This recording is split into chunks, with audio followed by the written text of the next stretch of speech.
Well, then the second phase of the COVID-19 vaccine rollout began on Monday at 87 sites across the country. The goal, to vaccinate at least 5 million people aged 60 and older by the end of June. But there are concerns that the elderly who are living in rural areas will have difficulty registering. Anban Pillay is the Department of Health's Deputy Director General and joins us now for more. Day 2 today, sir, of the vaccination program. How many over 60s and healthcare workers have you actually been able to inoculate? Good evening, Anban Pillay, and good evening to your viewers. Yesterday was much better because we opened up in the morning and had been able to vaccinate both healthcare workers as well as the over 60s. The last count when I checked is we probably close to about 30,000 people that we were able to vaccinate today. So 30,000 vaccinated on day 2 alone? Sorry, yes, on day 2 alone, that's right. And on the vaccination sites, at the briefing on Sunday, the department said you're going to start gradually with 87 sites. The hope is to get up to 200 by the end of the week. Where are you on the dial? So in terms of the number of sites, I think we're just over 100 sites currently that we're vaccinating at. We're hoping to bring online a lot more of the private sites. I think over the next couple of days, we probably will see many more private sites coming online. Yeah. And pardon me for being a little all over the place here, Mr. Pillay. So 30,000 people vaccinated overall today, Tuesday. How many did you cover on Monday?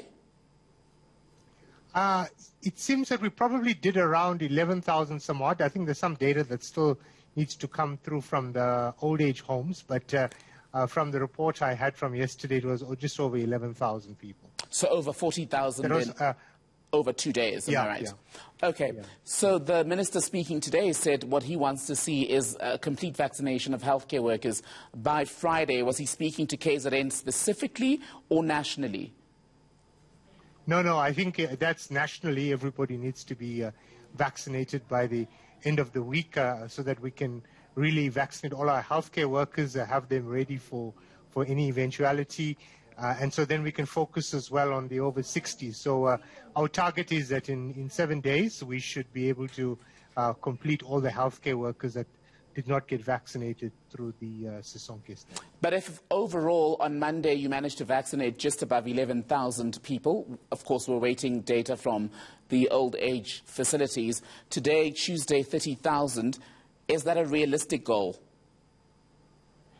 Well, I think that it's certainly possible if provinces take the momentum from today and double that, because in many sites today they still had a fair bit of spare capacity. So I think it's certainly possible, and I think they should try and reach the target of 7 days. We looked at the numbers in terms of feasibility with the number of vaccinators, etc. So it's certainly doable. So we'd like to appeal to our provinces to do that, and then they've taken up the challenge. So let's see how well they do.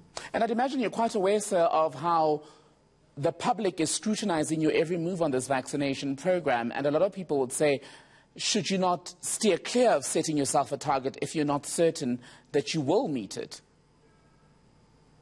Well, one of the things you always do when you embark on any program is to ask yourself, what do you want to do, and what are the targets that you want to achieve? Because without targets, people don't have a sense about the pace at which you want to move. So I think the setting of targets are important, because they then focus the mind as to what we need to do and what pace we need to move at in order to be able to vaccinate everybody that we're planning in a particular cohort.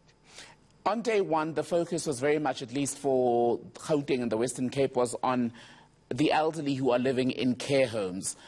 Has it now been expanded in all 9 provinces to the elderly in communities as well?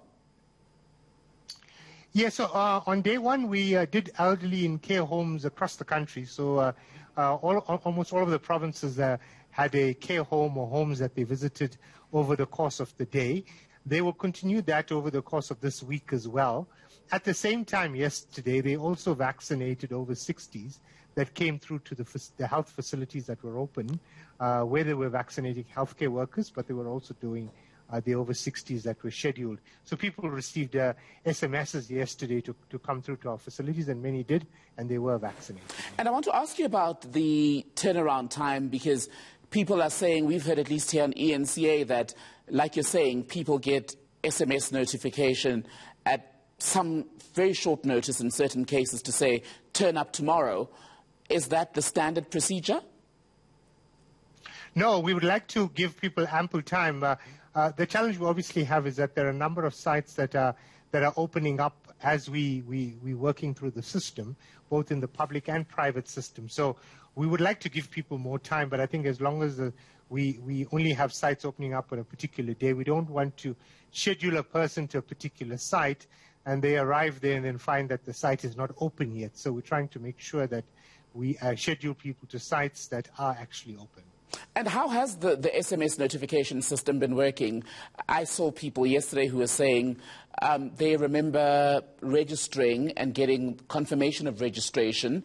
This was, say, mid-April. But to date, they're still awaiting a date for the vaccination. Yeah, so you will have such people. I mean, I have family members like that as well.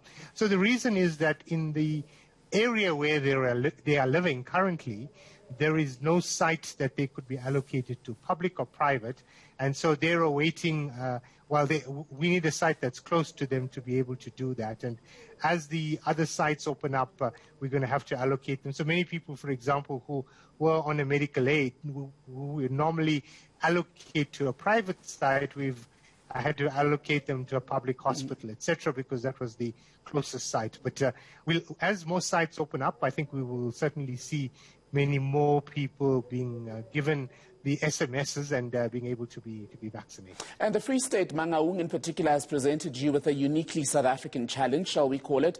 Protests 2 days now have stalled the vaccination of over 60s in Bloemfontein.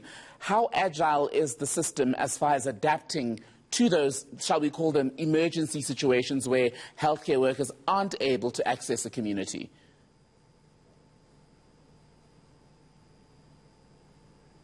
Mr. Pillay, are you still able to hear me? I lost the last part of the question. I was asking you about the agility of the system in adjusting to emergency situations, such as in Bloemfontein, where you now have your teams unable to vaccinate over 60s because of the protests. Do you worry about that going forward? Yeah, we do. I mean, Mangaung's a very large city, obviously, and we would have a number of people that we need to vaccinate in that area.